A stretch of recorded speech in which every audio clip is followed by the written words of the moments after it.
আসসালামু আলাইকুম। শুরু করতে যাচ্ছি ডার্ক রোমান্স। লিখেছেন মিহির আহমেদ। বিয়ে শেষ হয়ে গিয়েছে, কাজেও চলে গিয়েছে। আশেপাশের মানুষজন খাওয়া দাওয়া করে ধীরে ধীরে তারাও চলে গিয়েছে। বাড়িতে আর নিজেদের সদস্য ছাড়া আর কেউ নেই। মেরিকে ইভান দেখিয়ে দিয়েছে নিহাতকে ওরা ছেড়ে দিয়েছে, আর বলে দিয়েছে যাতে অন্য কেউ কথাটা না জানে, তাহলে ইভান এবার নুরুল আলমের ক্ষতি করবে। এমন কথা শুনে মেরি আরও ভয় পেয়ে গেল। কেউ আর কোনো কিছু বলার সাহস হলো না। রাত হয়ে গিয়েছে।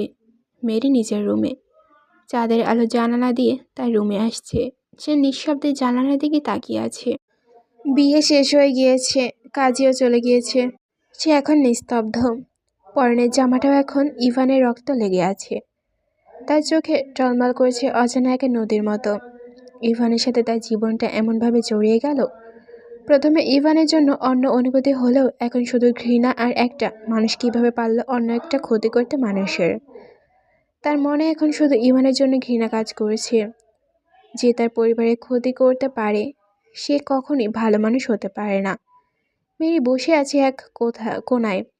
মুখে নেই কোনো কথা।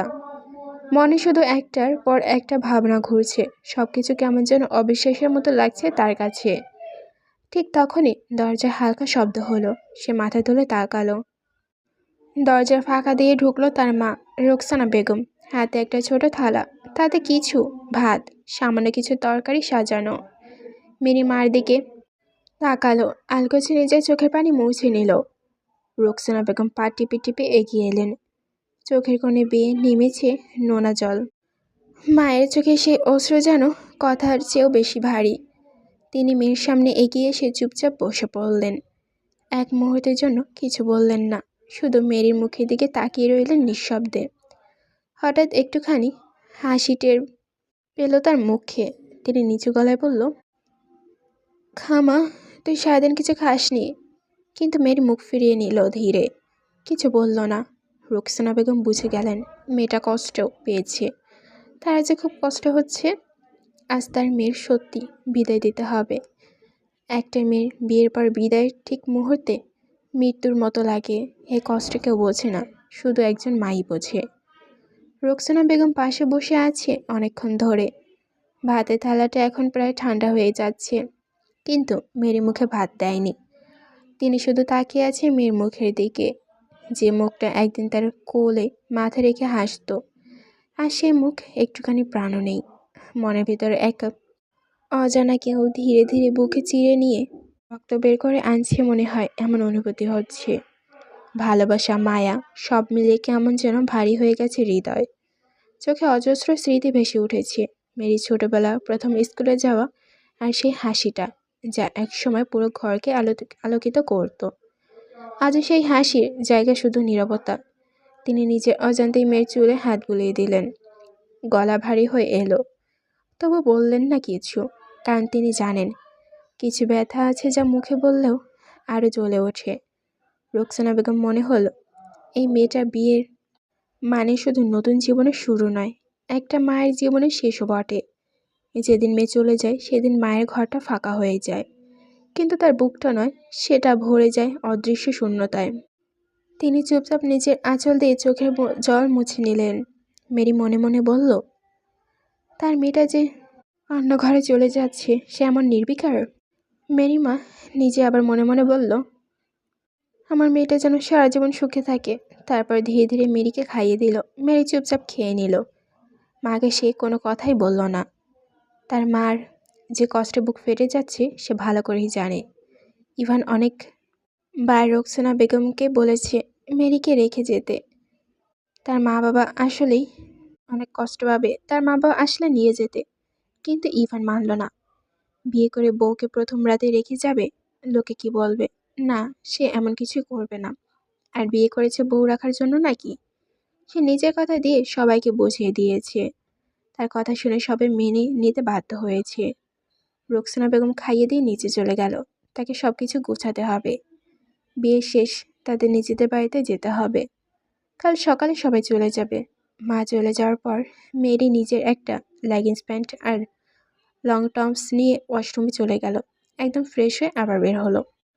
নিচের সোফায় বসে আছে অভি। চোখ দুটো তার নিজের অজান্তে ঘুরে ঘুরে চলে যাচ্ছে আরিশার দিকে।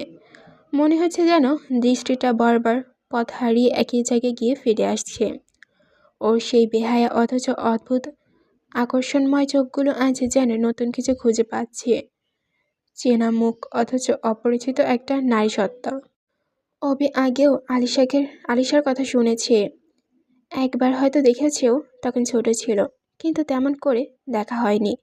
আজ যখন দেখেছে মনে হলো মেয়েটা যেন হঠাৎ করে বড় হয়ে গেছে। একটা পরিণত সৌন্দর্য এসে স্থিত হয়েছে তার চোখের ভাঁজে। আর হাসিটা আছে এমন এক নরম আলো যা কারো না কারো হৃদয় কেঁপে ওঠার জন্য যথেষ্ট। অভি দৃষ্টি টের পেল আলিশা একটু অস্বস্তিতে পড়ে গেল। চোখ নামিয়ে নিল, কিন্তু গাল দুটো ধীরে ধীরে লালচে হয়ে উঠল। লজ্জা, স্নায়ু আর অচেতনা এক অনুভূতির মিশ্রতা। চোখের কোণে হালকা এক লাজুকতার হাসি ফুটে গেল, আর সেই হাসিটা ঘরে আলো একটু উজ্জ্বল হয়ে উঠল। আর সে এমন লজ্জা দেখে অভি মুচকি হাসলো। একটু আগে মেরিকে বিদায় দেওয়া হয়েছে। সবাই বুক ভার করে কান্নায় মেয়েকে বিদায় দিল। মেরি যাওয়ার সময় বাবার বুকে মাথা রেখে অনেক কান্না করেছে। অবশেষে তার গাড়িতে ওঠে, পাড়ি দেয় তাদের উদ্দেশ্যে। সামনে গাড়িতে বসে আছে অভি আর রোহান। ইভান আর মেরি পিছনে গাড়িতে। ইভান ইচ্ছে করে গাড়িটা ধীরে ধীরে নিচ্ছে যাতে সামনের গাড়ি চলে যায়। বাইরে চারপাশটা প্রায় অন্ধকার, চাঁদের আলো ফ্যাকাশে, হালকা একটু বাতাস, গাড়ি চলছে টুপটাপ শব্দে। বাইরে হেডলাইটের রাস্তা মাঝে মাঝে আলোকিত হচ্ছে, আবার মিলিয়ে যাচ্ছে। কখনো পাশ দিয়ে অন্য গাড়ি চলে যায়, কখনো শুধু বাতাসের শব্দ ভেসে আসে। সব মিলিয়ে এক অদ্ভুত নির্জনতা। মেরি চোখ বাইরের দিকে, চোখ দিয়ে টুপ টুপ করে পানি পড়ছে। গাড়ি চলতে চলতে আর চোখে মেরিকে দেখছে সে। তারপর ভারী স্বরে বলল, হোয়াট হ্যাপেন? মেরি চুপচাপ বাইরে দিকে তাকিয়ে আছে, ইভানের সাথে কথা বলছে না। ইভান এতে বিরক্ত হলো। সে দাঁতে দাঁত চেপে বলল, ইডিয়েট, কথা বলছো না কেন? তার কণ্ঠে ছিল রাগ। ইভানের কথা শুনে মেরি এখন কোনো কথা বলছে না, কিন্তু এবার সে ইভানের ভেতর ভেতর জ্বলে উঠল। বিরক্ত, রাগ সব মিলে একাকার হয়ে গেল। এক ঝটকায় সে গাড়িটা থামিয়ে দিল। হঠাৎ থেমে যাওয়ার সামনের দিকে ঝুঁকে গেল মেরি। মেরি কাঁপল হালকা ধাক্কায়, ব্যথা পেল সামান্য। ইভান তৎক্ষণাৎ তাকে দেখতে লাগলো। এক মুহূর্তের জন্য তার চোখে চিন্তা, দুশ্চিন্তার ছাপ। সে দ্রুত হাত বাড়িয়ে মেরি সিট বেল্ট খুলে নিল। একটানে সে মেরিকে নিচে কোলে বসিয়ে দিল। মেরি ছটফট করে ইভানের থেকে ছাড়া পেতে চাইল, কিন্তু কিছুতে পারছে না। ইভান মেরি ছটফট দেখে তার কোমরে হাত দিল, গায়ের সাথে একদম মিশিয়ে নিল। দুজনে যেন নিঃশ্বাস অনুভব করছে। মেরি জড়সড় হয়ে ইভানের কোলে বসে আছে। ইভান এবার আরও রেগে বলল, স্পিক আপ। ইভানের এমন ধমকে মেরি কেঁপে উঠল, সাথে সাথে ফ্যালফ্যাল করে কান্না করে দিল। এই লোকটা আসলে খারাপ। সে যতই ছাড়া পাওয়ার জন্য ছটফট করে, ততটা ইভান তাকে আরও শক্ত করে চেপে ধরে। ইভানের রাগ যেন কমছে না। মেরি কোমরটা যেন এবার জোরেই ধরেছে, যে মেরি ব্যথা পাচ্ছে। ইভানের হাত সরিয়ে দেওয়ার চেষ্টা করতে পারছে না। ইভান এক দৃষ্টিতে মেয়ের দিকে তাকিয়ে আছে, কান্নায় করার জন্য গোলাপি ঠোঁটজোড়া বারবার যেন কেঁপে উঠছে। তার অবাধ্য চাওয়াগুলো যেন আবারও মনের মধ্যে পায়তারা করছে। সে আর নিজেকে কন্ট্রোল করতে পারে না। মেরি ঠোঁটে দখল করে নিল। মেরি হঠাৎ ইভানের এমন কাণ্ডে আবার অবাক হয়ে গেল। এই লোকটা সত্যি তাকে মেরে ফেলবে। ইভান ধীরে ধীরে মেরিকে নিজের দিকে টেনে নিচ্ছে। এক হাতে তার চুলের গোছায় মুছে ভাঁজ করে নিল, মুখটা একটু উঁচু করে নিল, অন্য হাত দিয়ে শক্ত করে কোমর জড়িয়ে ধরল। মেরি হঠাৎ ইভানের বুকে একটার পর একটা থাপ্পড় দিচ্ছে। সে মেরির ঠোঁট গভীরভাবে আশ্লেষ করতে লাগলো। মেরির ঠোঁটের জোড়া বন্ধ করে আছে। ইভান বিরক্ত হয়ে দেখছে। একটা শক্ত করে কামড় বসালো। সাথে সাথে ব্যথা পেয়ে মেরির ঠোঁট জোড়া ফাঁকা হয়ে গেল। সাথে সাথে ইভান মেরির জিহ্বা নিজের মুখের মাঝে নিয়ে নিল। অন্ধকার ধরে অনেকক্ষণ এই কাজ করতে লাগলো। মেরি ব্যথা পেয়ে শব্দ করে কান্না করে দিল। কান্নার আওয়াজ শুনে ইভান মেরিকে ছেড়ে দিল। তার রাগটা যেন এখন প্রায় কমে গিয়েছে। আলতো করে মেরির গালে হাত রেখে বলল, কান্না করছে কেন? মেরেছি? মেরি চোখ বন্ধ করে রইল আর ধীরে ধীরে বলল, আপনি খুব অসভ্য লোক, আমাকে কষ্ট দেন। ইভান মেরির ঠোঁটের দিকে তাকিয়ে আছে, যেখানে একদম লাল হয়ে গিয়েছে। সে চোখে সেখানে স্থির রেখে বলল, কষ্ট দিলাম কই, আদরিত করলাম। মেরি ইভানের কথা আর কিছু বলল না, মাথা নিচু করে আছে। ইভান মেরির কপালে শক্ত করে চুমু খেলো। মেরির সাথে সাথে আবারও চোখ খিচে বন্ধ করে নিল। ইভান একটু পর মুখ তুলল, তারপর সে মেরিকে আগের জায়গায় বসিয়ে দিল। অনেকক্ষণ পর সে বাড়িতে না গিয়ে ঢাকা নিজের পার্সোনাল একটা ফ্ল্যাটে আসলো। অভি আর রোহান অনেক আগেই চলে গিয়েছে। মেরি সামনের সোফায় বসে আছে। মেয়েটার চোখ মুখ একদম ফুলে ফুলে কান্নার জন্য এমন অবস্থা হয়েছে। ইভান যখন রুমে যেতে লাগলো, তখন মেরি বলে উঠল, জোর করে আপনি সব করতে পারেন, কিন্তু কোনোদিন আমার মন পাবেন না। ইভানের পা থেমে গেল।